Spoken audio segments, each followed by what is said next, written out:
Hello friends, welcome back to the new video. In this video guys, we are going to talk about how to set button layout. Guys, you can see guys in our phone guys, we don't have button layout guys. We have guys this gesture navigation. So if you want to off this setting and guys you want to set your button layout. So guys you can set your button layouts in Oppo K10 phone and guys I will show you how to set this button layout setting.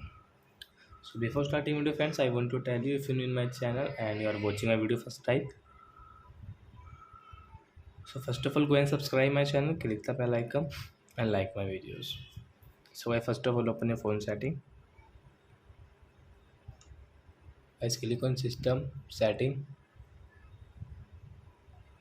system navigation first setting. Guys click on buttons.